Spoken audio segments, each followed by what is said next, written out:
Welcome to this painting tutorial. In this video I will show you how I painted this Imperial Guard Catachan jungle fighter. This miniature was especially fun to paint because I got to experiment with the camo pattern and it's something I had never done. Overall I think this miniature turned out to look pretty good, and here I will show you how I did it. If you find this tutorial helpful, like, comment and subscribe to support my channel. And if you have any questions, feel free to post them in the comments below.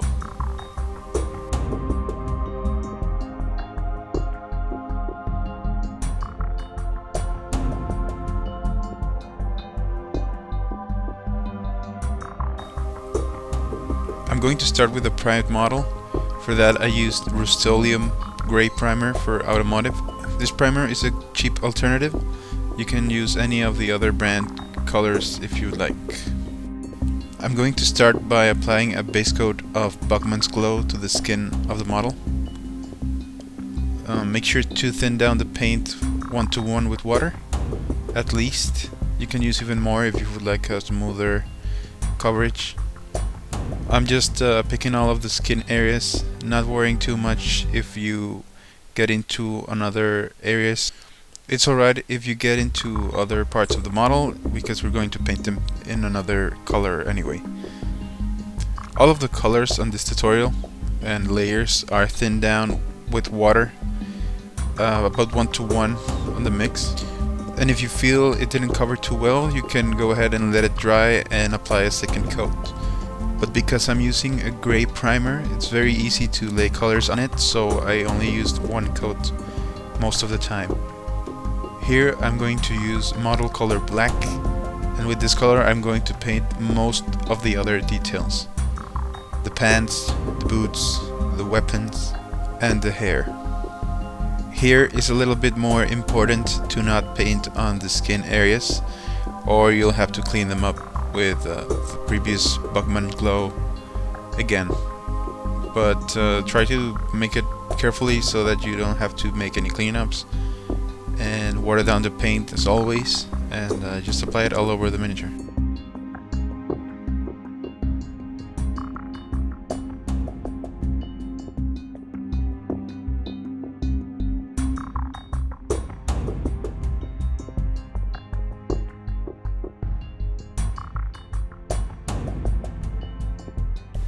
Next, I'm going to use Mournfang brown.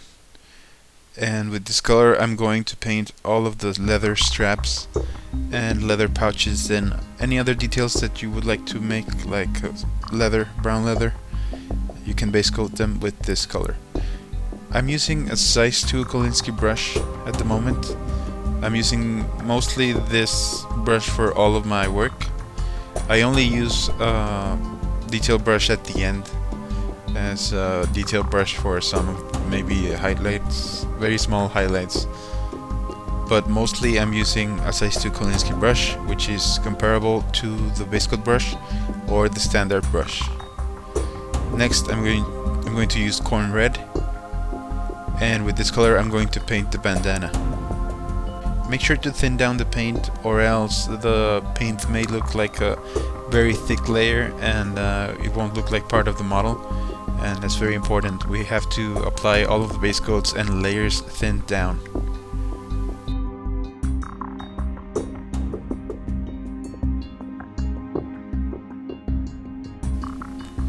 Next, I'm going to use Iron Breaker, and this color I'm going to use it to paint all of the metal details.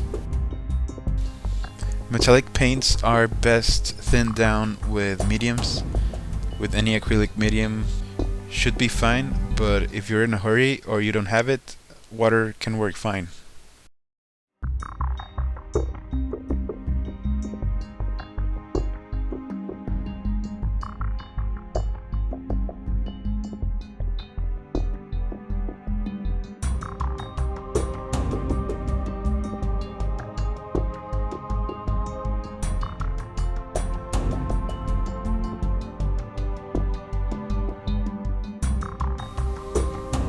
Next, I'm going to start painting the camo pattern.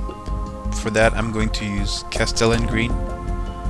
And this color I'm going to start using to make patches on the black pants.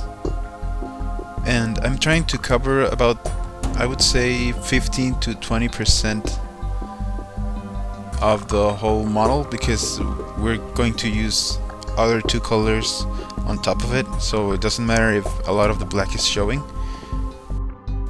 But try to make it as random as possible, but evenly spreading the paint around the pants.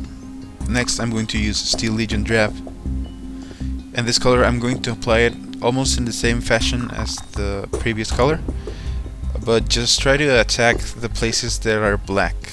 Don't put them on top of the green, because we're trying to evenly distribute the colors. So if you start coloring all over the greens, you will lose the greens and you will have a lot more black. So try to put your Steel Legion Drab patches over places where you haven't painted yet, but still try to keep it random. Try to keep the color evenly distributed around the camo. Next I'm going to use Karak stone, and with this color I am only going to make like small spots, small patches here and there.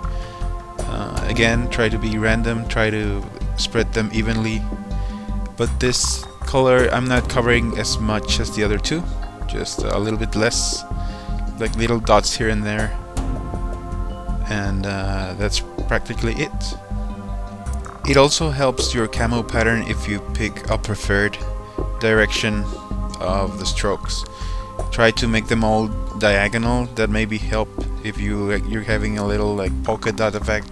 You can try to make all your strokes in one general direction, and it'll help make the camo pattern look good. Next I'm going to use Reikland Flesh Shade, and this color I'm going to use it to shade all of the skin area. Again, using the shades is my favorite part and the easiest in my opinion. You just have to mop the color into the skin. This, I don't usually thin down the washes, I just apply them straight from the pot. It's very rare that I thin them down, so I'm just using it like that. Next I'm going to use Nuln oil, and with this color I'm going to shade in all of the metallic parts and the browns.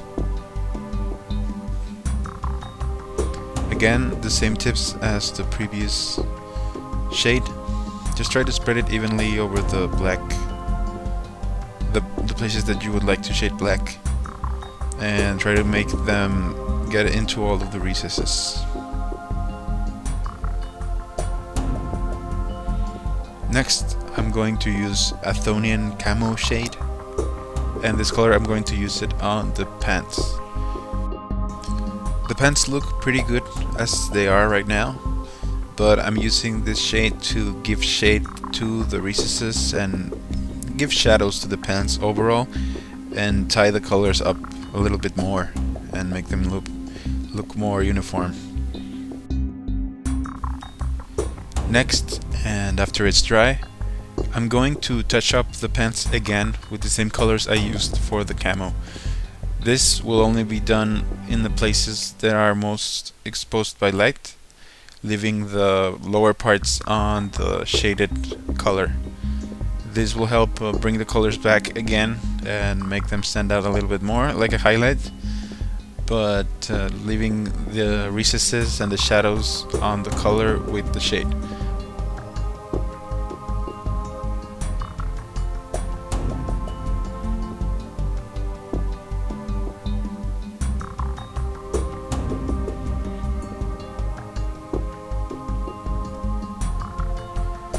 Next, I'm going to start highlighting the skin.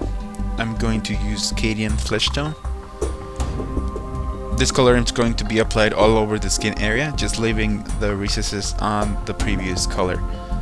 It's alright if you leave very dark recesses on the Bugman's Glow shaded with Reikland flesh shade, because skin is not a uniform color. It has a lot of colors like peach and yellows and all of these colors that I'm going to use. It's alright if you see very different colors in it. It makes it look actually better than just a flat color.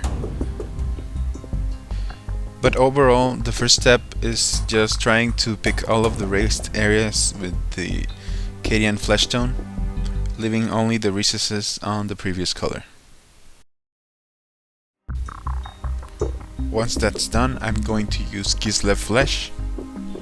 With this color, I'm going to build up higher highlights on the skin, on raised parts and places directly exposed to light on the top of the model. I'm going to apply it basically as the last step, but towards the little bumps of the muscles, but in a smaller area than the previous step. Just try to paint towards the top of the model. Try to look it from the top and paint the places that are most exposed. And also, if you like to bring attention to some of the muscles that are sticking out more, you can pick them up and highlight them. And the last highlight is going to be with Screaming Skull. This color is going to be applied on a very small area on the very top parts of each of the muscle structure of the model. As you see here, just a little patch of this color is enough to make the paint job complete. In my opinion, it looks pretty good. And also, this color I used it to paint the teeth of the model. In my opinion, this is a very simple way to paint skin and effective. It's very easy to get a good result if you do it this way.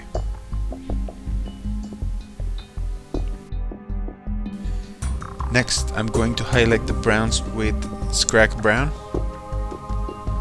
This color is going to be used in all of the raised areas of the brown parts, brown leather straps, and all of the places that you decided to paint brown.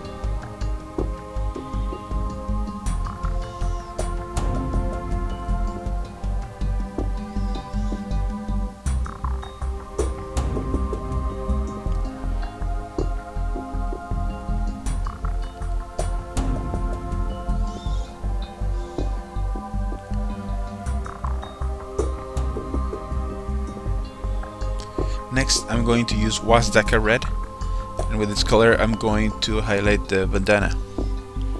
Just try to paint the places that are most exposed to light on the front of the model.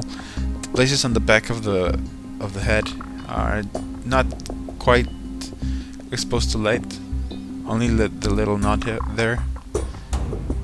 But try to pick the places that are most exposed to light and leave the other colors as they are. Next, I'm going to use Runefang steel, and with this color I'm going to highlight the metal parts. This is very easy to do. I tried to kind of feather this paint around, leaving a little bit of the old color behind, and sort of dry brush, but not with a real dry brush, but try to pick up the raised areas like an overbrush. Next, I'm going to highlight the hair with Skaven Blight Dinge. I use this color because it's a warmer tone of gray, so it will look good on hair and fur and stuff like that. Instead of using the Eshin gray and Dawnstone that I'm going to use on the other black parts, I'm going to use Stormvermin fur and Skaven Blight Dinge. The Stormvermin fur is just towards the parts that are most exposed to light, which is the very front and the very back of the hair here. Because the hair looks like a solid piece, you can just highlight it as it was a solid piece. Next, I'm going to highlight the other black parts with Eshin gray, which is going to go on the most exposed parts of the boots, and it's going to be edge highlighted onto the gun, the black parts of the gun, of course. And just try to pick up the most raised areas, and because Eshin gray is not very light gray, it doesn't look very very contrasting with the black, and that's good. And next I'm going to use Dawnstone, and this I'm going to use it on only on the very sharpest edges of the black parts on the gun and the boots as well, just on the very places that would catch more light.